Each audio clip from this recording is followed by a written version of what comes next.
কখনো কি মনে হয়েছে যে জিনিস চোখে দেখা যায় না তাকে রসায়নবিদরা মাপেন কিভাবে? কোটি কোটি পরমাণু অণুর নিখুঁত হিসাব রাখাটা তো প্রায় জাদুর মতো শোনায়, তাই না? আজকের এই বিশ্লেষণে আমরা রসায়নের সেই গোপন রহস্যটাই জানব, যার উপর দাঁড়িয়ে আছে আধুনিক বিজ্ঞান। প্রশ্নটা দেখতে সহজ মনে হলেও এর উত্তরটা কিন্তু রসায়নের পুরো ইতিহাসকেই বদলে দিয়েছে। আসলে পরমাণুর সংখ্যা ঠিকঠাক না জেনে দুটো জিনিস মেশানো অনেকটা অন্ধকারের ঢিল ছোড়ার মতোই ব্যাপার। তো চলুন দেখে নেওয়া যাক রসায়নবিদরা এই অসম্ভবকে কিভাবে সম্ভব করলেন। আজ আমরা ধাপে ধাপে এগোব, পরমাণু গোনার কৌশল থেকে শুরু করে মোল কি আর কিভাবে সেটা ব্যবহার করে বড় বড় রাসায়নিক সমীকরণের সমাধান করা হয়, সবকিছুই থাকবে আমাদের আজকের আলোচনায়। আচ্ছা, তাহলে প্রথম চ্যালেঞ্জটা কি? ভাবুন তো, যখন দুটো রাসায়নিক পদার্থ মেশানো হচ্ছে তখন কিন্তু আক্ষরিক অর্থে ট্রিলিয়নের পর ট্রিলিয়ন অদৃশ্য কণা একে অপরের সাথে বিক্রিয়া করছে। এত বিশাল সংখ্যা নিয়ে কাজ করা তো প্রায় অসম্ভব, তাই না? রসায়নবিদদের একটা সহজ উপায় বের করতে হতো। ব্যাপারটা বুঝতে একটা সহজ উদাহরণ নেওয়া যাক। ধরুন, দোকানে গিয়ে ডিম কিনতে হবে। আমরা কি একটা একটা করে ডিম চাই? না তো, আমরা একটা সুবিধাজনক প্যাকেজ ব্যবহার করি। ঠিক তাই, আমরা বলি 1 ডজন। এই ডজন শব্দটা 12টা জিনিসকে একটা প্যাকেজ বা একক হিসেবে ভাবতে সাহায্য করে। হিসাবটা কত সহজ হয়ে গেল? রসায়নবিদরাও ঠিক এইরকমই একটা কৌশল বের করেছেন। এখন ভাবুন তো, ডিমের মতো করেই যদি পরমাণু গোনার জন্য একটা প্যাকেজ থাকত, দারুণ হতো না? রসায়নবিদরা ঠিক এটাই করেছেন, আর সেই প্যাকেজটা হলো এই বিশাল, প্রায় অবিশ্বাস্য একটা সংখ্যা। আর এই প্যাকেজটারই নাম হল মোল। ব্যাপারটা একদম সহজ। যেমন 12টা ডিমে 1 ডজন, ঠিক তেমনি 6.023 × 1023টি কণাতে হয় 1 মোল। এই সংখ্যাটাকে বলা হয় অ্যাভোগাড্রোর সংখ্যা। এক কথায় এটাই হলো রসায়নবিদদের ডজন। আচ্ছা, তাহলে মোল কি তা তো বোঝা গেল, কিন্তু একটা প্রশ্ন তো থাকছেই। এই বিশাল সংখ্যাটা তো আর ল্যাবে বসে একটা একটা করে গোনা সম্ভব না। তাহলে বাস্তবে রসায়নবিদরা এটা ব্যবহার করেন কিভাবে? এখানেই কিন্তু মোল কনসেপ্টের আসল মজাটা। এই স্লাইডটা কিন্তু খুব গুরুত্বপূর্ণ। দেখুন, মোল ধারণাটা কিভাবে অদৃশ্য কণার জগৎকে আমাদের দৃশ্যমান জগতের সাথে জুড়ে দিচ্ছে। মোলার ভর ব্যবহার করে একটা নির্দিষ্ট সংখ্যক অণুকে সরাসরি ওজন করা যায়। যেমন ধরুন, যখন দাড়িপাল্লায় 18 গ্রাম পানি মাপা হয়, তার মানে হলো আসলে 1 মোল, অর্থাৎ 6.023 × 10⁻23টি পানির অণু মেপে নেওয়া হচ্ছে। দারুণ না ব্যাপারটা? কোনো যৌগের সংকেত জানা থাকলে সেটার মোলার ভর বের করা কিন্তু খুবই সহজ। যেমন সালফিউরিক অ্যাসিড বা H2SO4 এর উদাহরণটাই দেখা যাক। প্রথমে দেখতে হবে কোন পরমাণু কয়টা আছে। এরপর প্রত্যেকটা পরমাণুর পারমাণবিক ভর দিয়ে গুণ করে সবগুলোকে শুধু যোগ করে দিতে হবে। ব্যাস, এখানে যেমন আসলো 98, তার মানে 98 গ্রাম সালফিউরিক অ্যাসিড মানেই হলো ঠিক 1 মোল। তো একটা যৌগের মোট ভর কিভাবে বের করতে হয় তা তো আমরা জেনে গেলাম। চলুন এবার দেখি এর ভেতরের উপাদানগুলো কি অনুপাতে আছে, মানে যৌগটার ভেতরের আসল রেসিপিটা কি।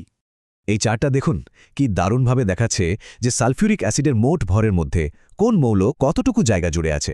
ভাবা যায় এর মোট ভরের প্রায় 65% হল অক্সিজেন। এই হিসাবটাকেই বলা হয় শতকরা সংযুতি। মজার ব্যাপার হল, এই প্রক্রিয়াটা কিন্তু উল্টো দিক থেকেও কাজ করে। মানে যদি শুধু জানা থাকে কোনো মৌল কত শতাংশ আছে, সেখান থেকেও কিন্তু যৌগের মূল সংকেতটা বের করে ফেলা সম্ভব। এই স্লাইডে যেমন দেখানো হয়েছে, শতকরা সংযুতি থেকে ধাপে ধাপে পরমাণুর সবচেয়ে সরল অনুপাতটা পাওয়া যায়, আর একেই বলে এম্পিরিক্যাল ফর্মুলা বা স্থূল সংকেত। তবে হ্যাঁ, স্থূল সংকেত আর আণবিক সংকেতের মধ্যে ছোট্ট একটা পার্থক্য আছে। স্থূল সংকেত দেখায় শুধু পরমাণুর সবচেয়ে সরল অনুপাতটা, যেমন বেনজিনের ক্ষেত্রে CH। কিন্তু আণবিক সংকেত অর্থাৎ C6H6 বলে দেয় যে একটা অণুতে আসলে ঠিক কটা পরমাণু আছে। চলুন এবার মোলকে একটা রান্নার রেসিপির সাথে তুলনা করা যাক। যে কোনো রাসায়নিক সমীকরণ হলো সেই রেসিপি বই, যা আপনাকে বলে দেবে কোন উপাদান কতটুকু লাগবে আর কি পরিমাণের নতুন জিনিস তৈরি হবে। রসায়নের ভাষায় এই হিসাব নিকাশকেই বলে স্টোইকিওমেট্রি। এই সহজ সমীকরণটার দিকে তাকানো যাক। এটা বলছে যে ম্যাগনেসিয়াম আর অক্সিজেন মিলে ম্যাগনেসিয়াম অক্সাইড তৈরি করছে। দেখতে তো খুবই সাধারণ, তাই না? কিন্তু এর ভেতরেই লুকিয়ে আছে একটা নিখুঁত গাণিতিক রেসিপি। তাহলে ব্যাপারটা কি দাঁড়ালো? এই সমীকরণটা আসলে একটা নিখুঁত রেসিপি। এটা আমাদের পরিষ্কার বলে দিচ্ছে 2 মোল বা 48 গ্রাম ম্যাগনেসিয়ামের সাথে বিক্রিয়া করার জন্য ঠিক 1 মোল বা 32 গ্রাম অক্সিজেন লাগবে। আর তাতে তৈরি হবে 2 মোল বা 80 গ্রাম ম্যাগনেসিয়াম অক্সাইড। সবকিছু একদম মাপা। কিন্তু বাস্তব জীবনে তো সবকিছু রেসিপি মেনে হয় না, তাই না? রান্নার সময় যেমন অনেক সময় লবণ বা চিনি ফুরিয়ে যায়, রাসায়নিক বিক্রিয়াতে ঠিক তেমনটাই ঘটে। এই চার্টটা দেখলেই ব্যাপারটা পরিষ্কার হয়ে যাবে।